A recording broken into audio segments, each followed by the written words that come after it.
Con su permiso, señor presidente, muy buenos días. Voy a permitir dar el avance del programa Cero Impunidad del 6 al 9 de agosto del 2024. Adelante. Tenemos 7 extradiciones en este periodo. Estos 4 son de México hacia los Estados Unidos. Israel, requerido por una corte de Kentucky por asociación delictuosa y contra la salud. Baltasar, requerido por una corte de California por abuso sexual en contra de una menor de edad.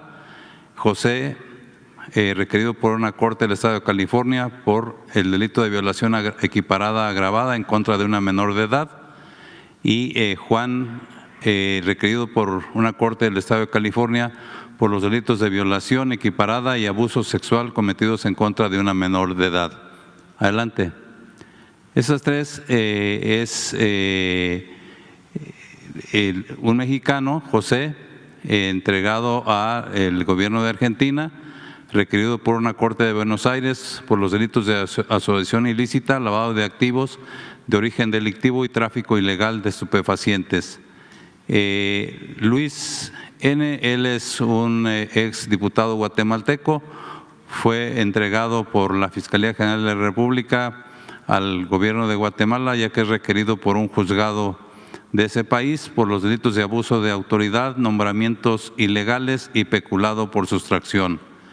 Y Fidel N., él es un ciudadano colombiano requerido aquí, él fue recibido por la Fiscalía General de la República, ya que es requerido por un juez de la Ciudad de México por delitos contra la salud en su modalidad de introducción de cocaína al país.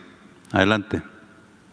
En detenciones relevantes tenemos a Francisco Ramón, alias Ñaca Bélico. Fue detenido en flagrancia por la Fiscalía del Estado de Sonora con apoyo del Ejército Mexicano mientras realizaba labores de halconeo. Tenía un arma de fuego, esto el pasado 10 de agosto en un restaurante de Sonoita, en Sonora. Ya una vez en reclusión, la Fiscalía le cumplimentó una segunda orden de aprehensión por los delitos de privación ilegal de la libertad, desaparición de persona cometida por particulares y asociación delictuosa en agravio de Rolando N. Esto ocurrido en julio del 23. Sobre este último caso, de acuerdo con las investigaciones, la víctima se encontraba estacionada a bordo de un vehículo en la colonia Centro de Caborca cuando llegaron el hoy detenido Francisco Ramón y un cómplice, quienes bajaron por la fuerza a José Rolando y lo subieron a otro vehículo y desde entonces se desconoce su paradero. Francisco Ramón está registrado por parte de la Fiscalía como un objetivo prioritario y presunto integrante de un grupo criminal que opera en el estado en la región de Caborca. Adelante. Estas 2 detenciones, José Alberto N. y Giovanni N., detenidos por la Fiscalía del Estado de México con apoyo de CONAO, la Secretaría de Seguridad Estatal y la Policía de Texcoco, tras cumplimentar una orden de aprehensión en su contra por el delito de homicidio en agravio del encargado del rastro municipal de Texcoco en mayo del 24. De acuerdo con las investigaciones, José Adalberto recibe un arma de fuego por parte de un hombre quien le había ordenado privar de la vida al encargado del rastro en Texcoco. Posteriormente, los dos, Adalberto junto con Giovanni, a bordo de una motocicleta se trasladan al domicilio de la víctima en la colonia Salitrería en Texcoco. Una vez que lo tienen a la vista, le habrían detonado el arma de fuego en su contra, provocándole la muerte. Aquí destacar que la detención de ellos 2 fue de gran importancia la información proporcionada por el C5 del Estado de México. Adelante. Vinculados a proceso, estas 3 personas por su presunta participación en el delito de extorsión agravada en perjuicio de un comerciante en Cuautla, Morelos. De acuerdo con las investigaciones, 2 hombres a bordo de una motocicleta llegaron a un local comercial en la colonia Revolución, lugar en el que uno de ellos exhibió un arma de fuego y dejó un pedazo de papel con un número telefónico indicándole que se comunicara a la brevedad. Horas más tarde lo vuelven a amenazar y decide llamar y hacer unos pagos exigidos a unas cuentas que le fueron señaladas. Por ese motivo, la víctima presenta una denuncia ante la Fiscalía Estatal, la que inicia una investigación que deriva en la detención de los hoy imputados. Adelante. Esta otra vinculación al proceso de Héctor N. por los delitos de ejercicio indebido del servicio público contra la Administración y Procuración de Justicia, falsificación de documentos y usurpación de funciones públicas o de profesión, hechos ocurridos cuando laboraba como actuario ejecutor del Poder Judicial del Estado de Sonora entre marzo del 23 y febrero del 24 en Peñasco, Sonora. De acuerdo con las investigaciones, Héctor, entre otras cosas, habría elaborado razones actuariales firmadas en blanco o incompletas en diversos expedientes a su cargo.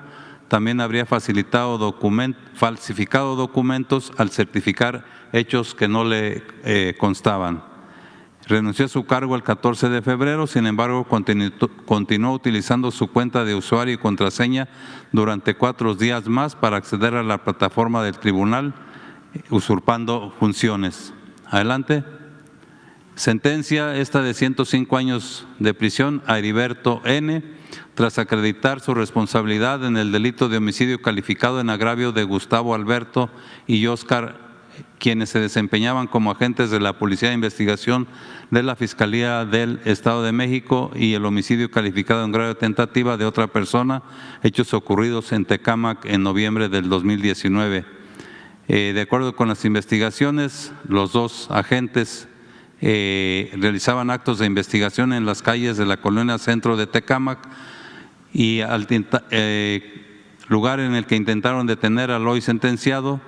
Sin embargo, para evitar ser detenido, disparó contra los 2 servidores públicos y un civil que los acompañaba, provocando la muerte de los 2 agentes y lesionando al civil.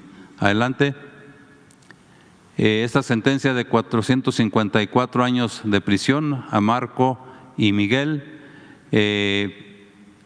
tras acreditar su responsabilidad en los delitos de secuestro y portación de arma de fuego de uso exclusivo de las Fuerzas Armadas, hechos ocurridos en Ciudad Madero, Tamaulipas, en el 2015. De acuerdo con las investigaciones, el día de los hechos, la Fiscalía General de la República recibió una denuncia ciudadana en la que se informaba sobre la presencia de personas armadas en un inmueble de la colonia Jardín 20 de noviembre. Acuden al lugar tanto la Fiscalía General de la República como elementos del Ejército Mexicano, localizan a 8 adultos y un menor de edad de diversas nacionalidades privados de su libertad. Los 2 sentenciados fueron detenidos en flagrancia por el delito de secuestro y portación de arma de fuego. Adelante. El caso de jueces que favorecen a presuntos delincuentes, tenemos 2 casos. Este es el primero. El juez es el juez del Tribunal de Enjuiciamiento del Circuito Judicial de la Mixteca, con sede en Guajuapan de León, y es José Gabriel Ramírez Montaño. El favorecido es Juan Antonio N., quien habría participado con otras personas en el intento de feminicidio de María Elena, que fue agredida con ácido el 9 de septiembre del 19. El juez Ramírez Montaño, el 14 de agosto del 24, emitió un fallo absolutorio en favor de Juan Antonio, Rubicel y Rubén, procesados por el delito de feminicidio en grado de tentativa cometido en agravio de la saxofonista María Elena el 9 de septiembre, como dijimos. El juez Ramírez Montaño determinó que la Fiscalía, con las pruebas aportadas, no logró destruir la presunción de inocencia de los acusados, pues consideró que las lesiones inferidas a la víctima no pusieron en peligro su vida. Además, ordenó su inmediata libertad y dejar sin efecto la medida cautelar de prisión preventiva que les había sido impuesta en la causa penal, y ordenó el levantamiento de todo embargo precautorio o aseguramiento de bienes que se hubieran ordenado en su contra. Ante esta situación, el Consejo de la Judicatura Estatal inició una investigación en contra del juez Ramírez Montaño para deslindar responsabilidades administrativas y penales. Por tal motivo, el Consejo de la Judicatura Estatal del Estado de Oaxaca nombró una juez sustituta, quien declaró como nulo todo lo actuado en la audiencia del 14 de agosto, por lo que las 3 personas señaladas continúan en prisión preventiva. Adelante. Este otro caso es, aquí está la jueza tercera del Distrito del Estado de Quintana Roo, Elsa Patricia Espinosa Salas, y el favorecido Mario Plutarco N., exgobernador de Puebla. El 5 de agosto de este año, la jueza Espinosa Salas otorgó un amparo a Mario Plutarco para dejar sin efecto la resolución del 9 de agosto del 2023, dictada por el juez segundo de Distrito del Estado de Quintana Roo, en la que declaró infundada la petición de modificar o sustituir la prisión preventiva impuesta, así como su continuidad y ejecución, ya que a su consideración había transcurrido el plazo constitucional de 2 años. Por ello, la jueza Espinosa Salas ordenó al juez segundo de distrito celebrar una nueva audiencia y con libertad de jurisdicción dictar una nueva resolución debidamente fundada y motivada que podría ser en el mismo o diverso sentido. También le señaló que en caso de que no se justifique la prisión preventiva, debería imponer otras medidas cautelares que considerara razonablemente adecuadas. Adelante. Por tal razón, y en cumplimiento a la resolución del amparo del sábado 10 de agosto, otra vez en sábado, la jueza Ortuño Suárez ordenó la inmediata libertad de Mario Plutarco y como medidas cautelares la aportación de un brazalete electrónico, el resguardo domiciliario en la ciudad de Puebla, la exhibición de una garantía económica de 100,000 pesos y la prohibición de salir del país. Por lo anterior y en virtud de que la jueza Ortuño Suárez consideró que Mario Plutarco acreditó su arraigo domiciliario en Puebla y que el Código Nacional de Procedimientos Penales permite otro tipo de medidas que pueden resultar igual de eficaces para lograr la comparecencia del imputado en el proceso. También ordenó a la Policía Procesal de la Guardia Nacional para que una vez que Mario Plutarco egresara del Ceferezo número 1 en Altiplano, fuera trasladado y custodiado a su domicilio particular en la ciudad de Puebla. ¿Sería cuánto? Me permito ceder el micrófono al eminente secretario. Gracias. Con su permiso, señor presidente, buenos días. Vamos a darles el informe de seguridad conjunto en el periodo del 6 al 19 de este mes. Estos son los efectivos de las fuerzas federales y incluida la Guardia Nacional, en total 231,771 elementos. La que sigue. En lo que se refiere a aseguramiento de armas de fuego, en el periodo que estamos hablando fueron 379 armas y en lo que va del sexenio más de 53,000 armas decomisadas. La que sigue. Granadas fueron 15, en lo que va del sexenio 3,553 granadas. La que sigue. En lo que se refiere a cartuchos de armas de fuego, en este periodo 74,198, en lo que va del sexenio más de 19 millones de cartuchos. La que sigue. En lo que se refiere a detenidos fueron 448, en total llevamos en el sexenio más de 90,000 elementos detenidos. En lo que se refiere a vehículos asegurados, 372 vehículos, más de 99,000 en lo que va del sexenio. En lo que se refiere a fentanilo, fueron 100 gramos de fentanilo en este periodo. En lo que va del sexenio, 8,306,7 kilogramos de fentanilo. Metanfetaminas, 392,7 en el periodo. En lo que va del sexenio, 731,871 kilogramos de metanfetaminas. De cocaína, 401 kilogramos en este periodo, más de 228,000 kilogramos en lo que va del sexenio.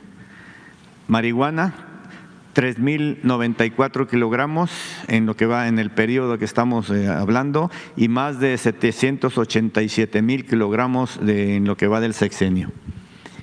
Goma de opio, 1,1 kilogramos y en lo que va del sexenio 1,338 kilogramos.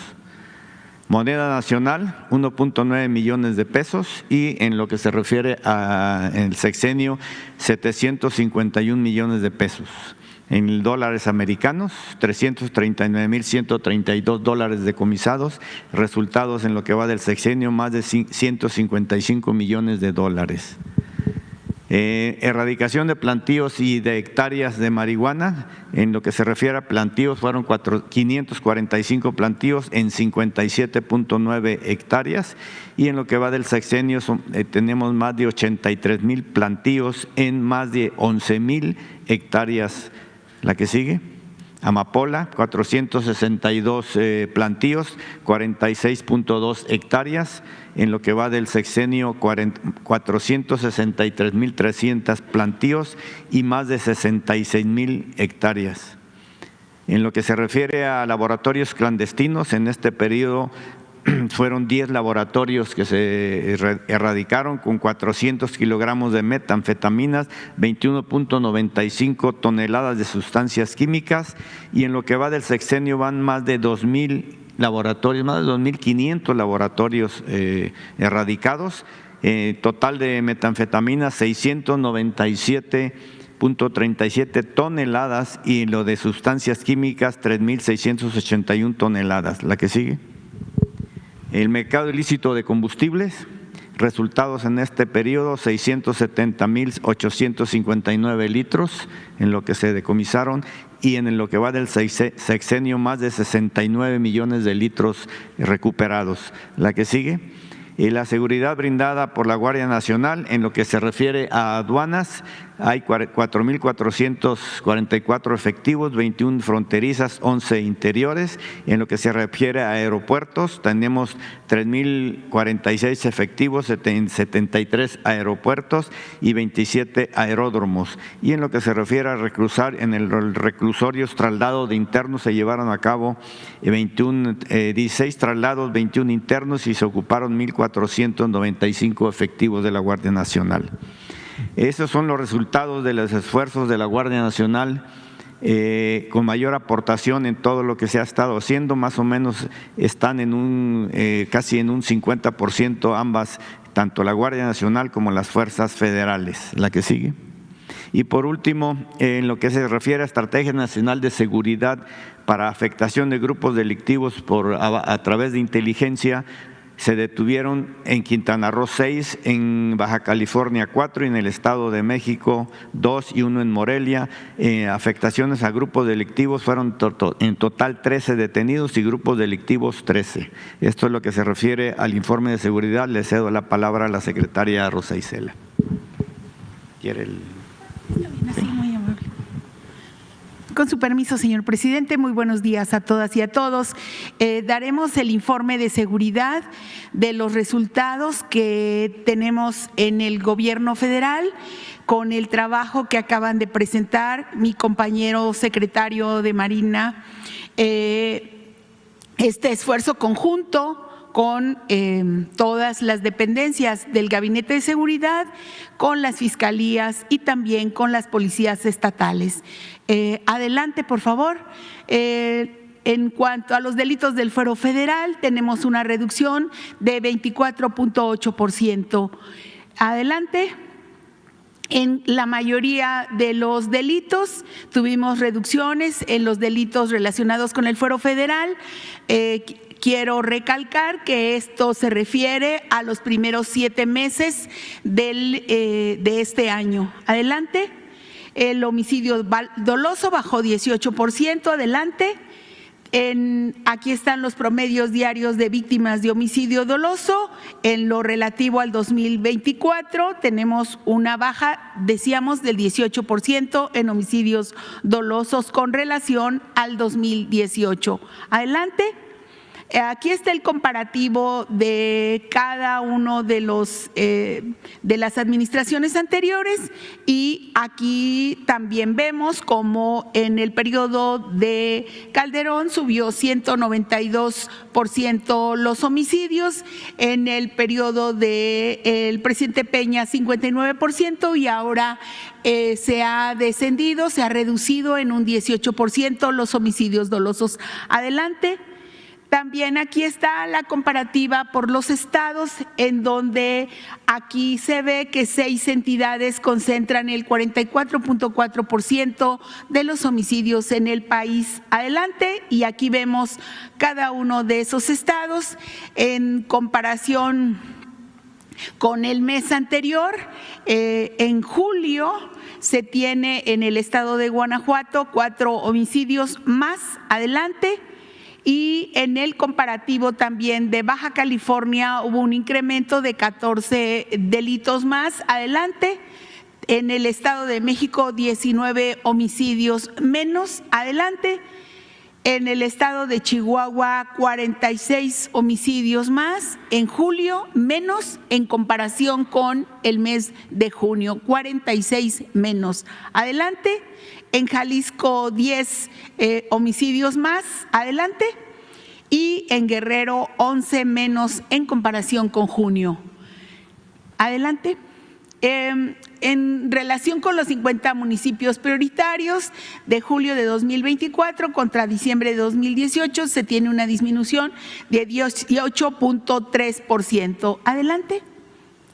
En los delitos del fuero común, en la mayoría se tienen disminuciones y seguimos llamando desde las mesas de paz a fortalecer la coordinación con las autoridades estatales y municipales. Adelante. En el robo total tenemos una disminución a julio de 29.5% en relación con los diferentes tipos de robo. Adelante. En el robo de vehículo específicamente tenemos una reducción de 48.6% con el inicio de la administración, en donde aquí se ve claramente cómo ha venido a la baja. Adelante. En el feminicidio se tiene una baja de 37.6%. Seguimos con las acciones de prevención, persecución y atención de la violencia feminicida. Hay que decir que hemos seguido trabajando con los institutos de las mujeres de los estados, así como con las fiscalías estatales, para que no haya impunidad. Adelante.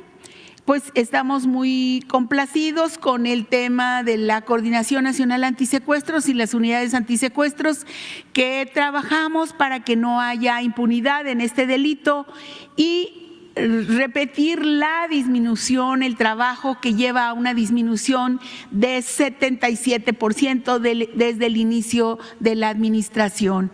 Adelante. Y algunos de los resultados de las unidades antisecuestros en el país, que trabajan mucho y son muy buenas, tienen muy buenos resultados. Se han detenido 6.392 personas, 702 bandas desarticuladas y 3.163 víctimas liberadas. Adelante. El robo de hidrocarburos, que también desde el inicio de la administración tiene una reducción de 94.2% menos, el delito conocido como huachicol, el cual con el trabajo de las Fuerzas Armadas se tiene un ahorro estimado del 1 de diciembre de 2018 al 31 de julio de este año de 342.932 millones de pesos por el trabajo efectivo que hacen las Fuerzas Armadas y de este delito. Adelante. Finalmente, la prevención de la toma de casetas, con el operativo de la Plan Caseta Segura se evitó la pérdida de 10.843 millones de pesos en este año y desde el inicio de este operativo se tiene un ahorro de 72.554 millones de pesos. ¿Sería cuánto, presidente? Ahora, aquí o acá.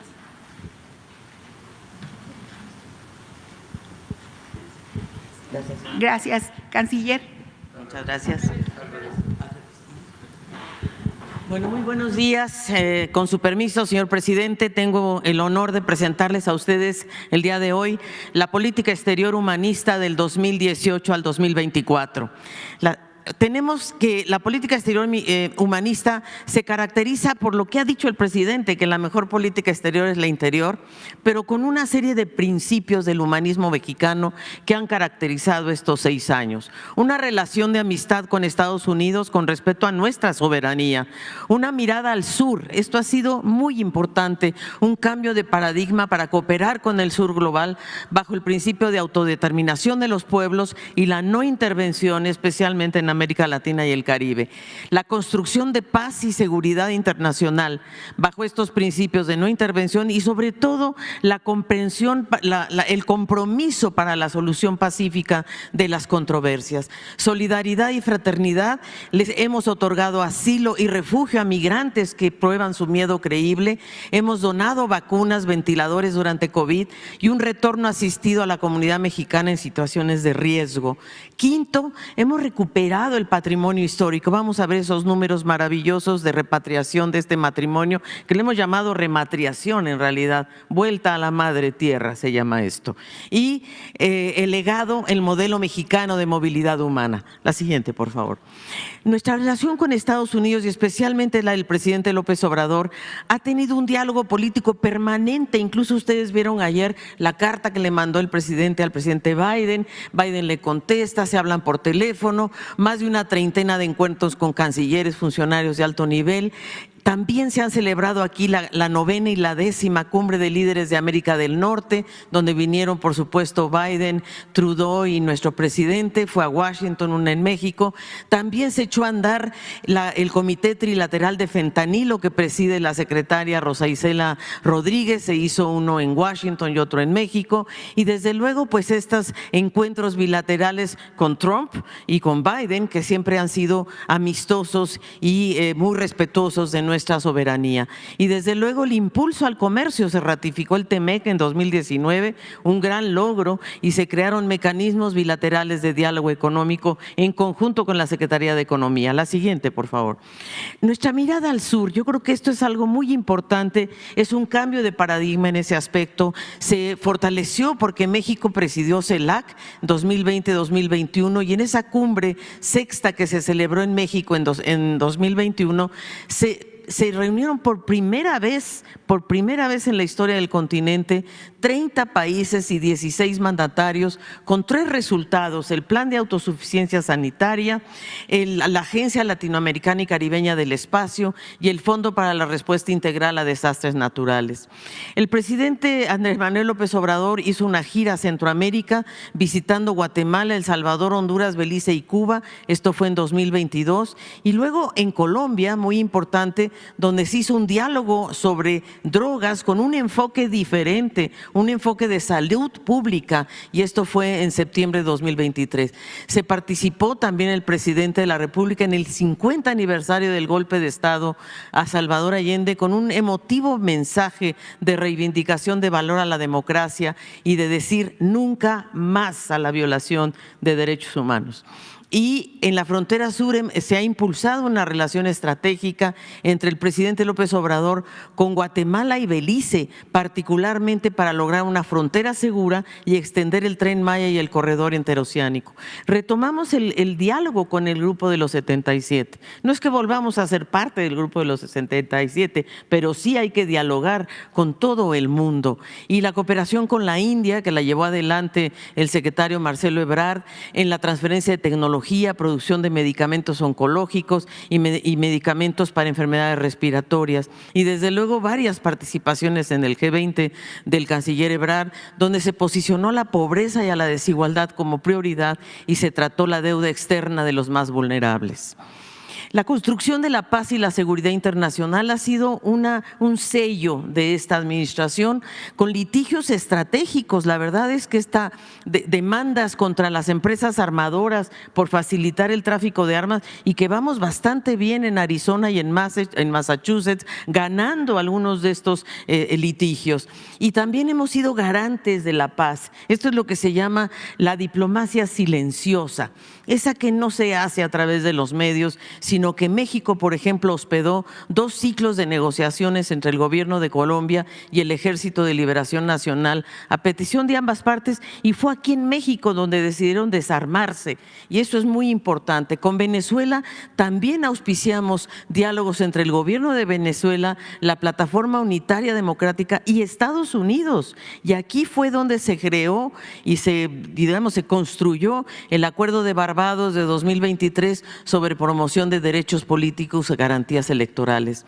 Y en Haití se ha capacitado a la Policía Nacional y las Fuerzas Armadas para contribuir a la paz. El Consejo de Seguridad, ustedes recordarán que el presidente López Obrador fue al Consejo de Seguridad de Naciones Unidas y presentó una propuesta muy novedosa sobre cómo erradicar la pobreza extrema a partir de pago de impuestos, por cierto, de evitar la evasión de impuestos de los países desarrollados. Y todavía se sigue analizando esta propuesta en Naciones Unidas.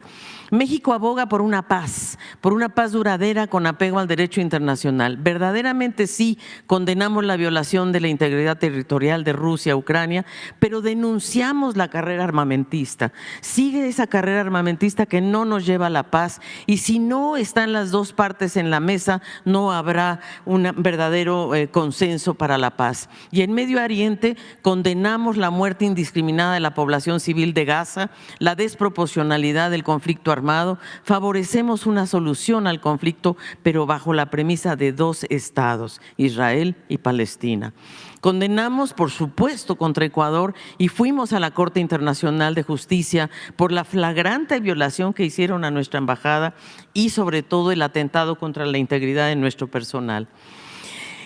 La solidaridad de México es lo que más, yo diría, se puede destacar. En primer lugar, fuimos el primer país de la región en recibir vacunas contra el COVID. Ustedes recordarán que no había vacunas en el mundo porque los desarrollados decidieron concentrar las vacunas. En cambio, aquí, gracias realmente a la intervención del secretario de Relaciones Exteriores, se logró recibir vacunas. Se recibieron más de 200 millones de vacunas de 7 farmacéuticas. Logramos recibir la donación de 22 millones de dosis de Estados Unidos, 3 millones y de una empresa de estadounidense y 3 de Canadá. Pero no solo eso, sino que donamos 2.642.800 vacunas AstraZeneca a todas estas naciones, 10 naciones que no tenían acceso a vacunas y donde México realmente tuvo esta característica solidaria, además de 44 respiradores que fueron hechos en México, por cierto, y a todos estos países también fueron donados. Se concretaron muchos convenios con China, con la India, con Corea en materia de salud. Pero la otra cosa es que se repatriaron con nacionales 18,000 mexicanos que se encontraban en estos países, en Europa, Asia Pacífico, África. Los logramos traer de vuelta, se logró traer de vuelta durante el COVID. La siguiente.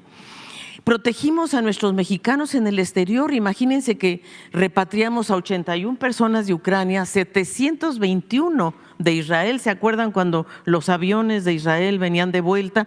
34 connacionales de Haití, gracias, por cierto, a la Sedena y a la CEMAR, porque ellos son los que realmente instrumentaron este regreso.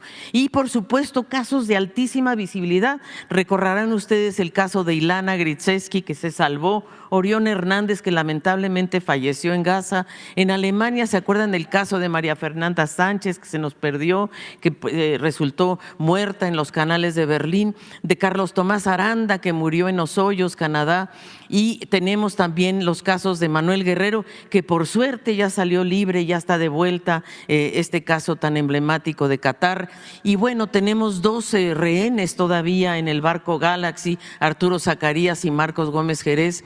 Y por cierto que en materia de protección consular hemos hecho lo que el presidente nos instruyó, es que los consulados se transfirieran, si se transformaran en defensores de personas mexicanas en Estados Unidos, sobre todo en materia penal. En este sexenio ninguna persona mexicana ha sido sentenciada a la pena capital. Y esto es muy importante, son alrededor de 1,200 mexicanos que no fueron a la pena capital.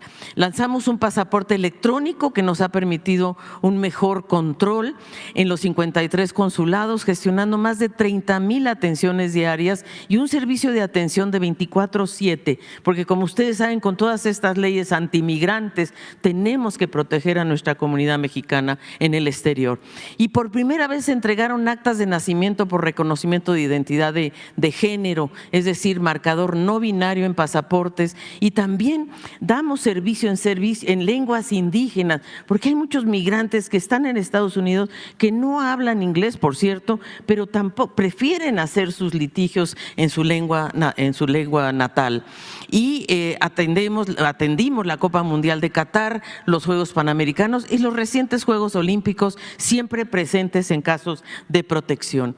Hemos ofrecido asilo político, como ustedes saben, a personas amenazadas de su vida, integridad y libertad. Esa es una tradición mexicana, el asilo y el refugio. Y en esta administración se otorgó asilo a 82 personas de Bolivia, Ecuador, El Salvador, Perú y Venezuela. En Bolivia, tras el golpe de Estado de 2019, se logró el traslado de Evo Morales a México y otras personas, así como recibimos 45 personas en nuestra embajada. No tenemos rotas relaciones con nadie, con excepción de Ecuador. Esto yo sí lo quiero dejar muy claro. El único país con el que no tenemos relaciones diplomáticas en América Latina es Ecuador. En Perú logramos el traslado de la familia del presidente Pedro Castillo.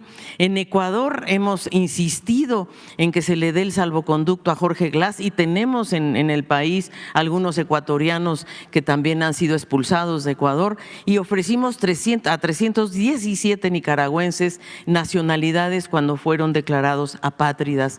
Y la figura del refugio ha salvado la vida de cientos de miles de personas. Hemos recibido 140,000 solicitudes de refugio, que los recibe, por cierto, la Secretaría de Gobernación, y aquí agradezco a la secretaria Luisa María, porque se ha otorgado alrededor de 50,000 refugios, permisos de refugio en este periodo.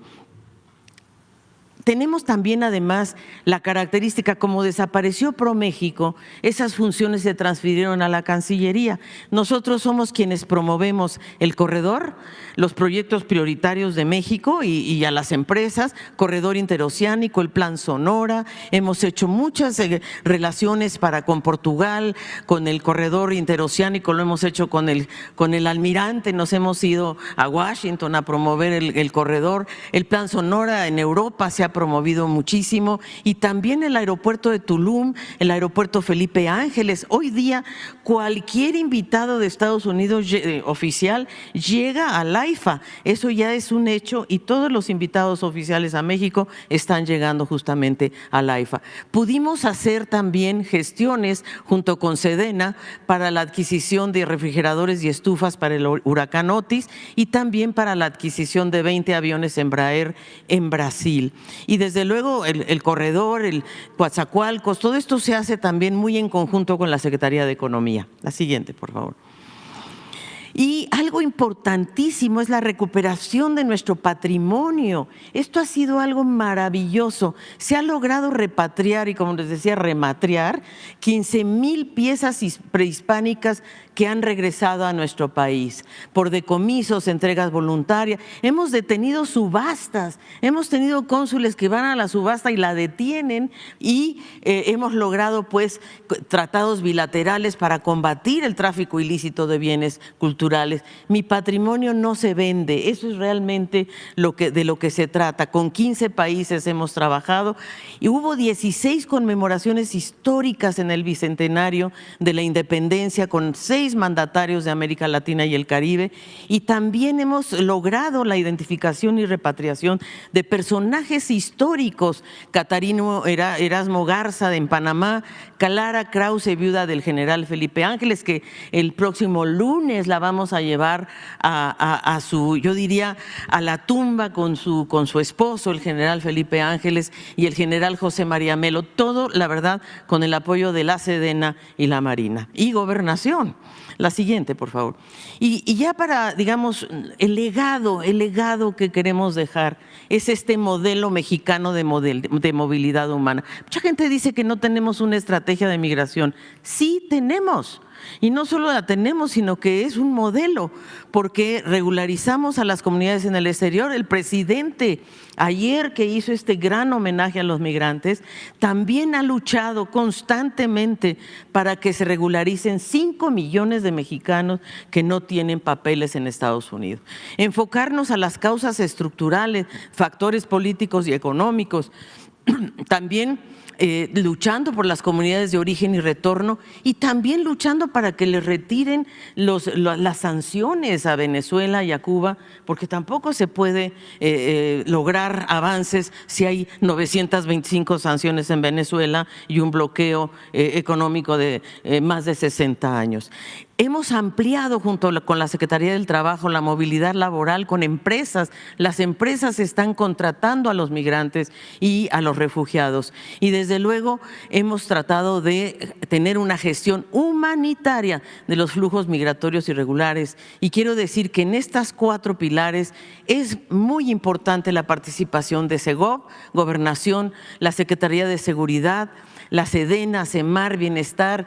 Todos juntos hemos trabajado para que podamos realmente tener esta mirada humanitaria y atender las causas para que la migración sea una opción y no una obligación. En el 2023, fíjense ustedes cómo bajó ya la migración de los mexicanos. Hoy día ya la migración más alta proviene de las nacionalidades del sur, por eso le hemos dado una mirada hacia el sur. Y hemos logrado bajar 77% desde diciembre a la fecha los flujos migratorios que llegan a la frontera. Y por supuesto, visibilizar y reconocer a nuestras comunidades migrantes. No solamente porque, miren cuántos son 37.8 millones en Estados Unidos, 26 de los cuales son de segunda y tercera generación, 11 de primera y millones de indocumentados. Y tenemos también, miren la contribución que ellos hacen, 324,000 millones de dólares es lo que ellos contribuyen a la economía de Estados Unidos, y nos mandan el año pasado 62,000 millones de dólares. Ayer el presidente mencionó 65,000 millones de dólares en remesas, y solo representa el 19% de sus ingresos. Quiere decir que el resto se queda en la economía de Estados Unidos.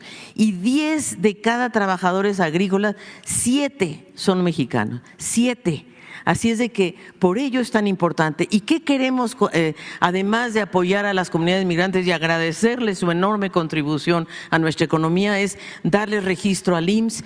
Ya pueden sacar su RFC, cosa que no podían hacerlo antes, y registrarse en el Infonavit y Financiera Bienestar, porque cada una de sus transacciones, cuando mandan remesas, les costaba $14 cada vez que mandaban algo. Ahora con Financiera Bienestar les cuesta $3. Así es que es una cosa muy importante. Y estos son todos nuestros consulados en Estados Unidos. Tenemos la red consular más grande del mundo en otro país, y hemos hecho ya acuerdos con Guatemala y con Honduras para atender conjuntamente a nuestras comunidades en el exterior. La siguiente. Y por supuesto, algo que el presidente ha hecho énfasis, y algo muy importante, hemos cambiado la narrativa hasta de Estados Unidos.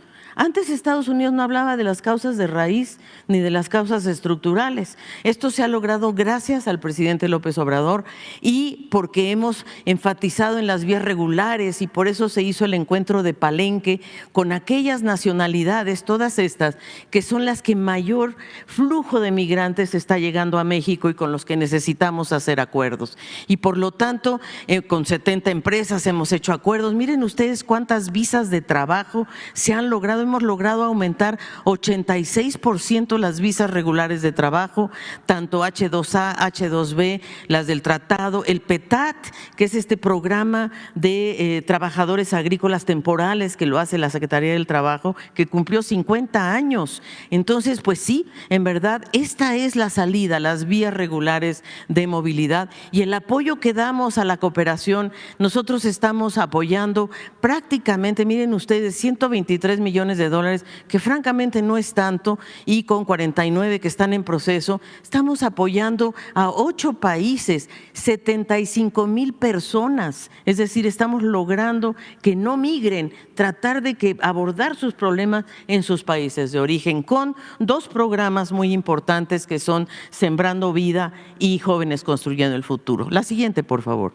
Y por último, estas acciones coordinadas para que cuando ya llegan los migrantes a nuestro territorio podamos realmente ver qué podemos hacer. En primer lugar, Estados Unidos nos está regresando muchos mexicanos con un procedimiento de repatriación al interior de México. Y aquí lo que nosotros hacemos es que los recibimos, todas estas secretarías, Bienestar, Segov, UPM, Secretaría del Trabajo, todos en el AIFA. Antes se regresaban y se quedaban quién sabe dónde en el sexenio anterior. Ahora no, los recibimos, los atendemos y los tratamos de ayudar y les hacemos un seguimiento para ver a dónde van estos repatriados, y ahí Gobernación ha jugado un papel fundamental, porque realmente el 33% de las personas repatriadas se han integrado a nuestros programas sociales en el país. Y desde luego nosotros también retornamos personas a Guatemala, Honduras, Venezuela, Colombia. Hemos retornado 7,049 personas en vuelos,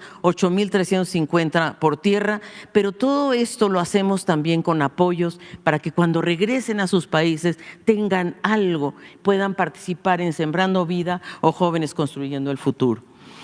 Y bueno, creemos que el legado de la política exterior es porque es la expresión del México humanista que ha transformado el modelo de desarrollo, porque se basa en principios y derechos, porque promueve la fraternidad y la solidaridad entre los pueblos, pone en el centro a las personas y atiende las necesidades de las y los mexicanos, tanto en México como fuera, y porque creemos en la solución pacífica de controversias y la no intervención. Y si me permiten, quisiera presentarles un video. Muchas gracias.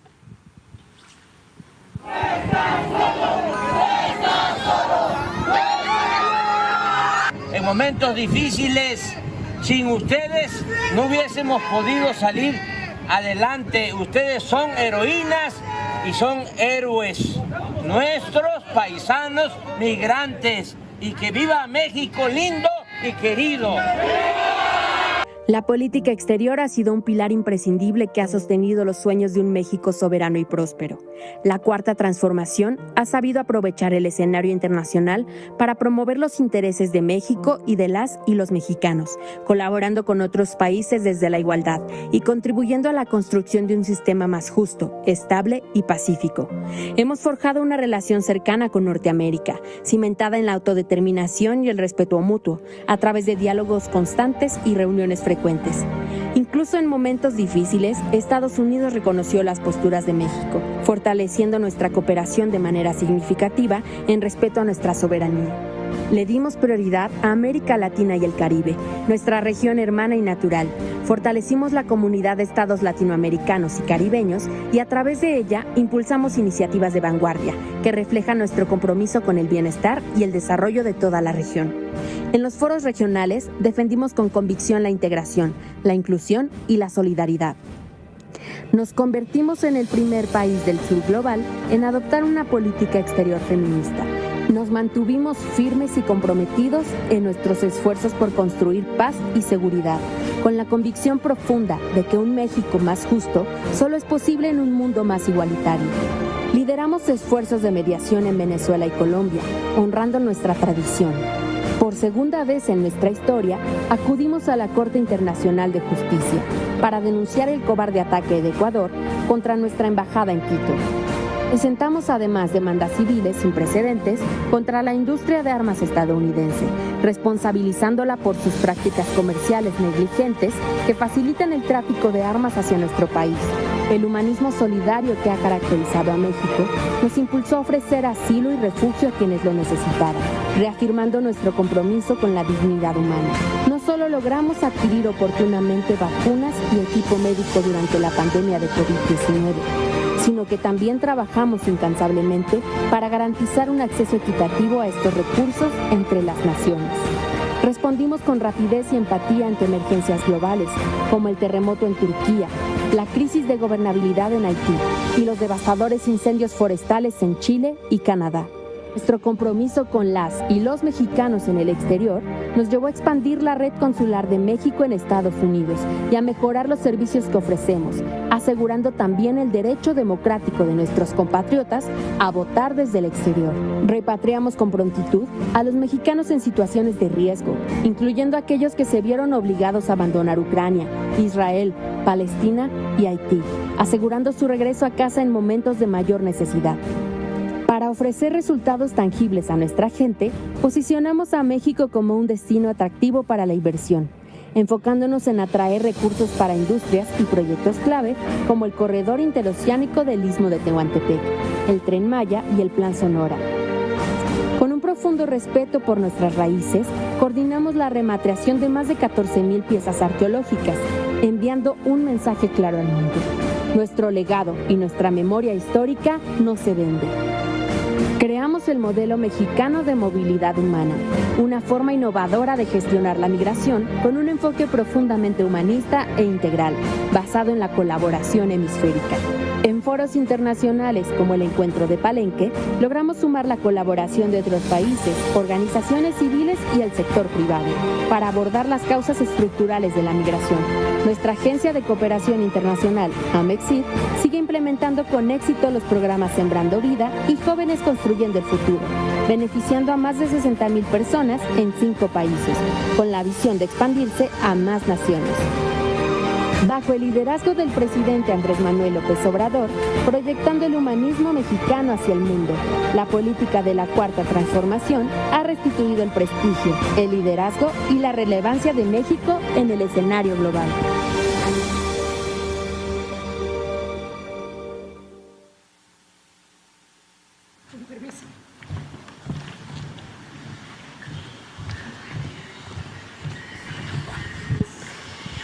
Con su permiso, presidente, buenos días a todas, a todos. Bueno, el presidente ya hizo una introducción bastante clara de la importancia tanto de la reforma judicial como del falso debate que se ha venido dando alrededor de la supuesta sobrerepresentación.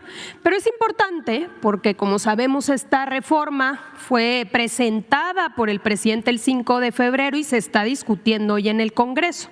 Entonces vamos a hacer un recuento de qué significa esta reforma. Entonces hay 4 elementos principales.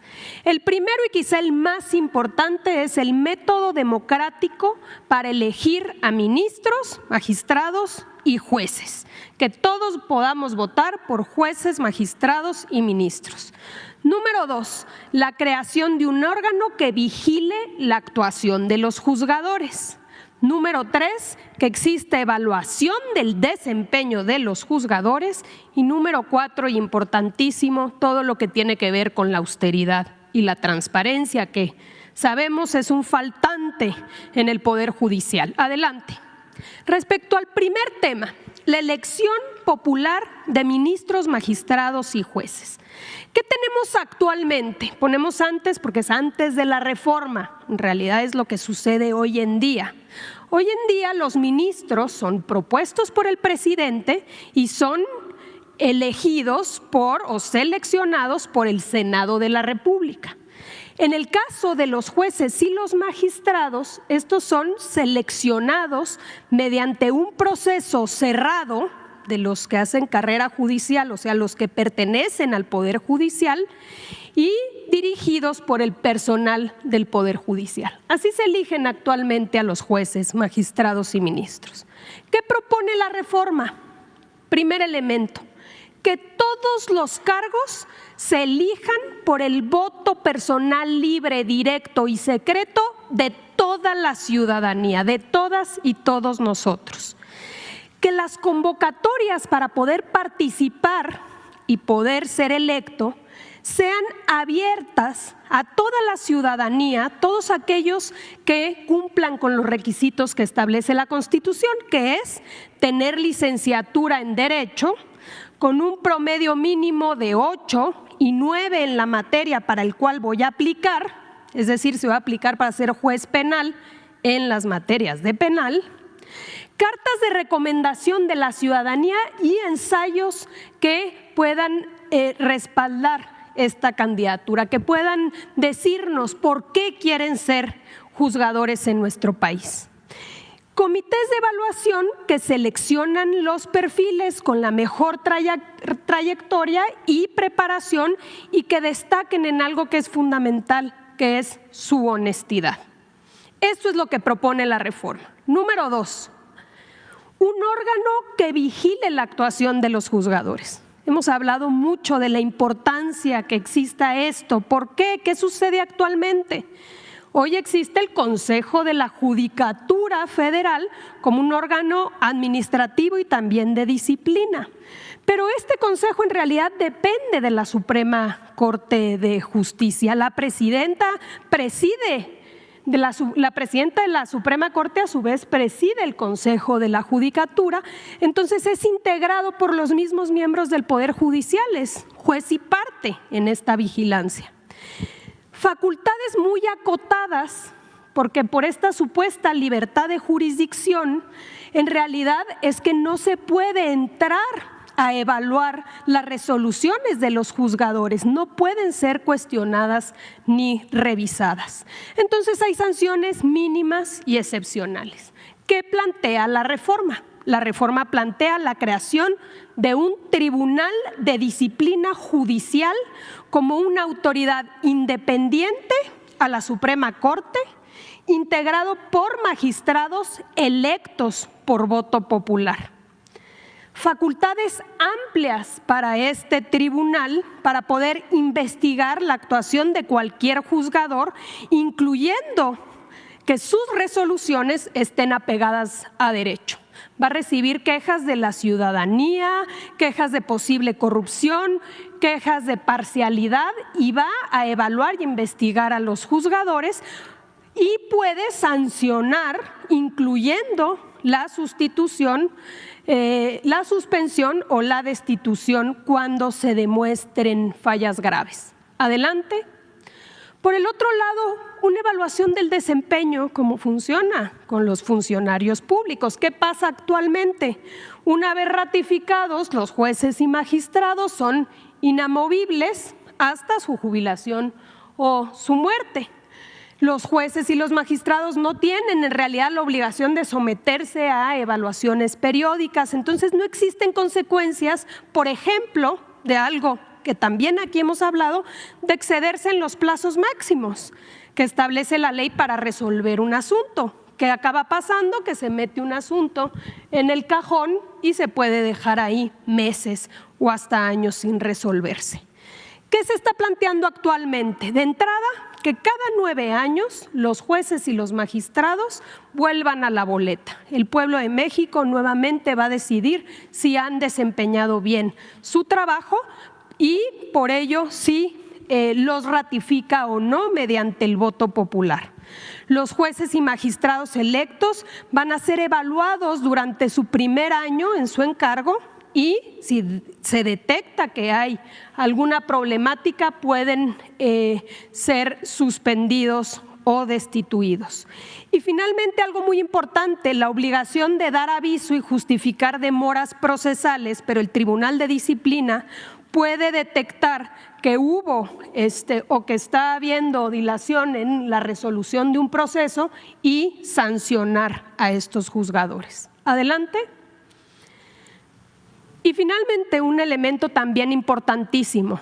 Actualmente, a pesar de que la Constitución dice que nadie puede ganar más que el presidente, sabemos que las ministras y los ministros ganan sueldos elevadísimos por encima de lo que establece la Constitución y por encima, por supuesto, de lo que gana el presidente. Los ministros también reciben una pensión vitalicia y finalmente, existen estos famosos fideicomisos y fondos que han sido utilizados de manera discrecional. En ese sentido, la reforma al Poder Judicial, nuevamente, de manera clara para que no haya ningún tipo de interpretación, establece que el sueldo máximo es la remuneración del presidente. Nadie del Poder Judicial puede ganar más que el presidente. Se eliminan los haberes de retiro y los privilegios al concluirse los cargos y se eliminan los fideicomisos. Estos deberán reintegrarse a la hacienda pública y, por cierto, también la reforma establece que parte de estos fideicomisos serán los que van a ayudar a implementar la reforma, es decir, la elección que habremos de vivir si esto se aprueba. Adelante. Finalmente, ¿cómo será ese proceso electoral si esta reforma se aprueba?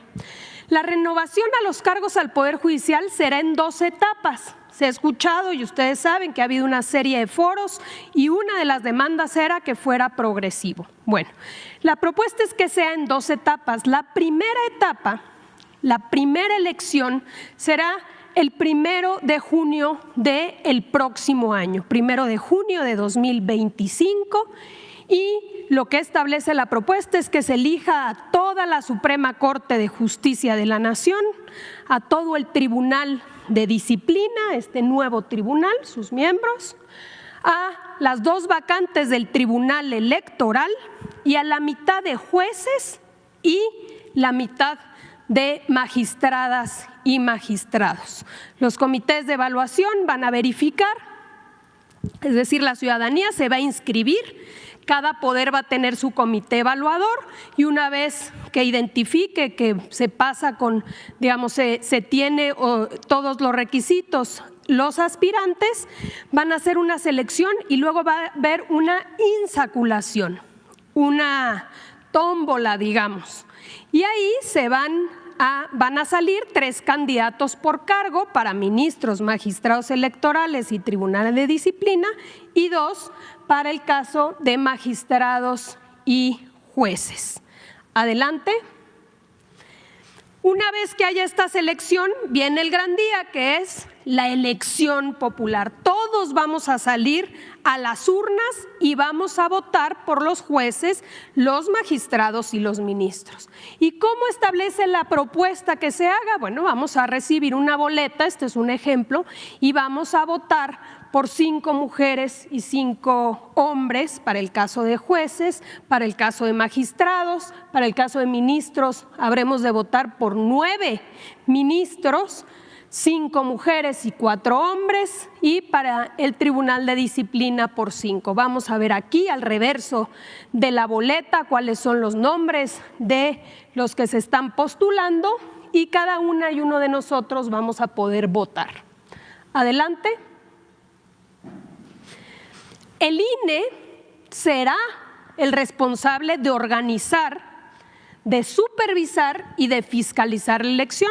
Va a haber un periodo, según la propuesta, de 2 meses de campaña, donde no se permite el financiamiento público ni privado, pero sí va a haber tiempos en radio y televisión y va a haber debates para que la ciudadanía pueda conocer quiénes son los que se están postulando para ser nuestros jueces, magistrados y ministros y quiénes van a resultar electos, quienes obtengan más número de votos. Ocuparán los cargos las personas más votadas, alternando la asignación entre hombres y mujeres para garantizar la paridad. Vamos a tener, de aprobarse esta reforma, un poder judicial paritario, mitad mujeres y mitad hombres. En caso de la ausencia de alguno de estos, por prelación va a ocupar quien haya obtenido más votos y finalmente la segunda elección, la segunda mitad de jueces y magistrados habrán de votarse en la elección intermedia de 2023. Entonces va a ser en 2 etapas, la primera el próximo año, 1 de junio, y la segunda para concluir con la renovación de todo el Poder Judicial en 2027 para el resto de magistrados y ministros. Quiere decir que es poner el elemento fundamental de un proceso democrático de elección de la ciudadanía para elegir al Poder Judicial. Ahora bien, para que esta reforma sea una realidad, todos sabemos que estamos hablando de una reforma constitucional, nuestra Carta Magna. Necesita haber una mayoría calificada de 2/3 partes. Y aquí viene el segundo falso debate, porque es obvio que tanto las cúpulas empresariales como partidos de oposición, como incluso muchos de los miembros del Poder Judicial, no quieren que suceda esta reforma. Entonces han venido generando una campaña y una manipulación de información respecto a una supuesta sobrerepresentación. ¿Por qué? Porque no quieren que haya una mayoría calificada en el Congreso que pueda aprobar la reforma al Poder Judicial. Entonces vamos ahora, adelante, a recordar qué dice nuestra Constitución respecto a la sobrerepresentación, que esto también ya lo hemos dicho en anteriores ocasiones. Esto es textual de la Constitución, no es interpretación, es textual. El artículo 54 de la Constitución, que regula la sobrerepresentación, que regula que ningún partido esté sobrerepresentado, establece dos reglas importantísimas. La primera regla para que un partido no esté sobrerepresentado es que ningún partido político, y así dice la Constitución, ningún partido político podrá contar con más de 300 diputados por ambos principios, por mayoría y por representación proporcional, lo que hemos llamado plurinominales. No puede haber más de 300 diputados sumados, el de mayoría y el de representación proporcional. Y la segunda regla es que en ningún caso un partido político podrá contar con un número de diputados por ambos principios que representen un porcentaje del total de la Cámara que exceda en 8 puntos al porcentaje que obtuvo en las urnas a su votación, ¿no? La votación total emitida por un partido político más 8 puntos es el límite máximo que puedes tener en la Cámara de Diputados, no más. Si tienes más, estás sobrerepresentado. Esas son las dos reglas que establece nuestra Constitución desde hace tiempo. Ahora bien, apenas ayer la presidenta electa y Citlali hablaban de este tema de manera sumamente clara, lo vamos a recordar porque también es muy importante saberlo. La Constitución tiene pasos muy claros de cómo deben distribuirse los diputados plurinominales en nuestro país. Lo establece tanto la Constitución como la ley electoral. El artículo 15, numeral 2, establece que para obtener la votación nacional emitida se debe restar a la votación total los votos nulos, los votos a favor de candidaturas sin registro y los votos de candidaturas independientes y también de aquellos partidos políticos que no hayan obtenido por lo menos el 3%. En el caso actual fue el PRD.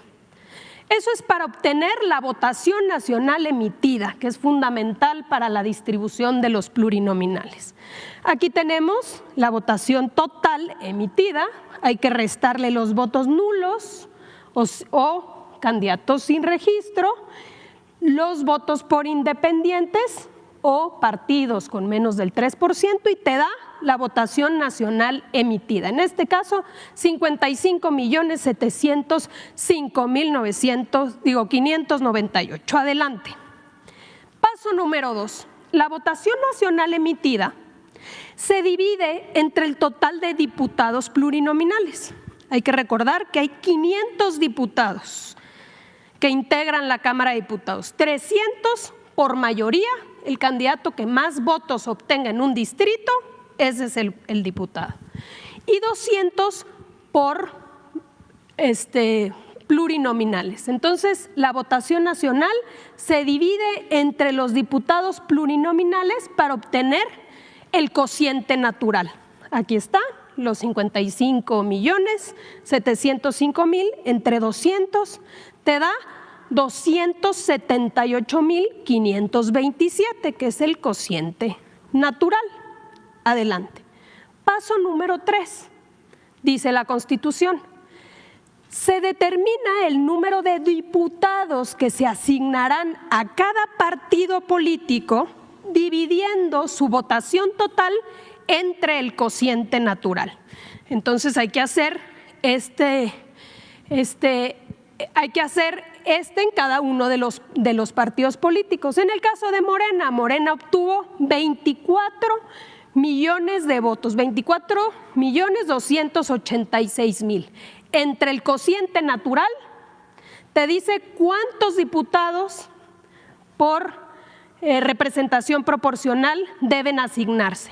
87, en este caso vamos a poner los decimales para ver la cuarta regla, pero son 87 diputados.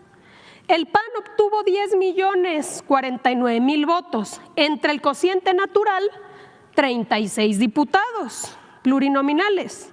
El PRI obtuvo 6.623.000 votos, entre el cociente natural le tocan 23 diputados. Movimiento Ciudadano, 6.497.000 votos, entre el cociente natural le tocan 23 diputados. El Verde, 17 diputados y el PT, 11 diputados. Así se asignan los diputados plurinominales. Ahora, si nosotros sumamos todos los enteros, nos da 197. Faltan 3 diputados para distribuirse. ¿Qué dice la siguiente regla? Dice, cuando sobren diputaciones por repartir tras aplicar el cociente natural, estas se reparten entre los partidos que tengan el resto mayor de sus votos, iniciando por aquellos cuyo decimal se acerque más al entero. Si regresamos al anterior, por eso importan los decimales. ¿Cuáles son los decimales que se acercan más al entero? Como podemos ver aquí, es el caso del PRI, .78, del PT, .69 y del Verde Ecologista, .93. La Constitución entonces dice que debe asignarse un diputado más al Verde, un diputado más al PT y un diputado más al PRI. Adelante. Aquí está. Ahora sí, si sumamos los 197 más estos 3, te dan los 200 diputados plurinominales. Adelante. Finalmente llegamos a esta tabla que hemos mostrado en anteriores ocasiones. Aquí están los diputados que se ganaron por mayoría. Y estos son los de representación proporcional, los plurinominales que acabamos de ver. Y aquí están las 2 reglas básicas de la Constitución para que nadie esté sobrerepresentado. Iniciamos con el caso de Morena, fíjense bien. Morena obtuvo o ganó por mayoría 161 distritos, o sea, 161 diputados. Y como ya vimos, según la Constitución, le tocan 87 plurinominales. La primera pregunta, hay que sumar estos 2, te da 248. Primera pregunta, 248 rebasa los 300 como límite máximo que establece la Constitución. No. Segunda pregunta, que es la segunda regla, la votación total emitida por partido más 8 puntos como límite máximo de curules. Aquí vemos que si sumamos estos 2, los 248, te da 49.6. ¿Cuál fue la votación nacional emitida? 43.59. 43 más 11 te da 51. Quiere decir que no se exceden los 8 puntos, porque representaría 49.6%. Ninguna de estas 2 reglas se violenta con esta distribución, pero todavía vamos más allá. Adelante. Este criterio se ha sostenido en todas estas elecciones, en el 2009, en el 2012, en el 2015, en el 2018, en el 2021, ha sido la distribución de plurinominales que establece la ley y la Constitución, que por partido no puede excederse de 300 y que por partido no puede excederse de 8 puntos más que la votación total emitida. Así ha sido siempre desde la reforma del 2008, que por cierto el PRI aprobó y que eliminó, que se consideraba como coaliciones a los partidos políticos. Desde entonces siempre se ha cumplido con esta regla. Hoy, ¿cuál es la pretensión o cuál es el supuesto debate? Dicen que se haga una interpretación de la Constitución. Y les gustaría, si me ponen la primera, que como dice la Constitución, donde dice la Constitución partidos políticos, que es la primerita, que en lugar de que cumplan con la Constitución y donde dice partidos políticos, que ahí le borren y le pongan coalición. Y ellos quisieran que dijeran ninguna coalición podrá contar con más de 300 diputados. Pero la Constitución dice partidos políticos y desde 2009 siempre se han distribuido igual. Esta es la hipocresía de cuando hablamos de la ley es la ley y del Estado de Derecho. Esto se va a definir próximamente y, por supuesto, lo que debe suceder es que se aplique la ley y la Constitución, a menos de que exista una reforma y que si la decisión del pueblo de México fue dar una mayoría calificada para poder reformar nuestro poder judicial, que se respete la voluntad popular. ¿Es cuánto, presidente? Sí quedó claro esto, ¿verdad? A la mayoría de la gente, pero a lo mejor no está claro para las organizaciones empresariales.